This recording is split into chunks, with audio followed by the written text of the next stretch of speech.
Hey folks, Matt from artoftheimage.com. Got a question in from Ominous Kill. I like that YouTube username, by the way. Want to start by saying your videos are great, but I have a question. Which camera would be the best choice for getting the best sharpness, low light sensitivity, and high dynamic range? The D7200 or the D610, both Nikons. I'm more of a portrait photographer, by the way, and would maybe like to get into making short films. Well, the problem here is that I don't want to say that 7200 is not a good camera because it's excellent, but the 610 is a full frame camera, and all else being equal, always qualify that, all else being equal, full frame's always going to beat crop sensor, APS-C, which is what the 7200 is. So the 610 has probably about 2 stops better high ISO than the 7200, roughly. It does look a lot nicer. It's going to give you shallower depth of field for all your fast lenses. So, if you're shooting at f1.8 with an f1.8, 50 or 85 or whatever you're using, f1.8 is going to look shallower than it would on a 7200. You're interested in low light sensitivity. So, as I said, 2 stops better.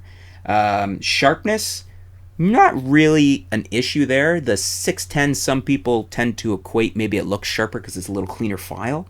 There's usually something about that file. It has the 610 has a little bit better dynamic range too, just by nature of it being a larger sensor. And sometimes there's just something about that file that you can't quite put your finger on, but it looks better. Some people say it looks sharper. I'm not going to come out right out to say it's a sharper file because the 7200 is a very good camera, and I wouldn't say it's less sharp. But the 610 has a beautiful file. I mean, they're both 24 megapixels, but the 610 is full frame, and that's where it gets its advantages from. It gets its low light advantage, about 2 stops.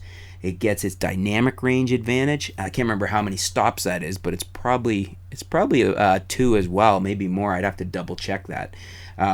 But it is better. So, between the two, the 610, if you have the money to go that route, you're into a full frame camera that performs best of the best. I mean, it's still in the top, 5 or 6 ranking full frame cameras out there. Beats all of the full frame cameras from Canon except maybe the 1DX or something.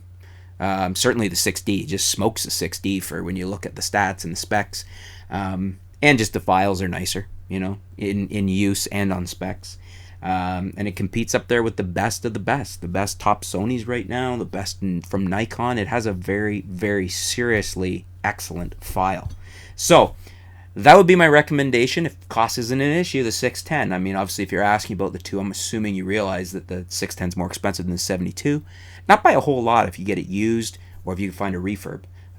But the 610 is a beautiful camera. It's probably my favorite full-frame camera simply because of the value it brings for the price. What do you guys think? Do you agree with me? Leave your comments below, yay or nay, and why. And thanks for your question. And stay tuned. We'll be back soon here at artoftheimage.com. Thanks.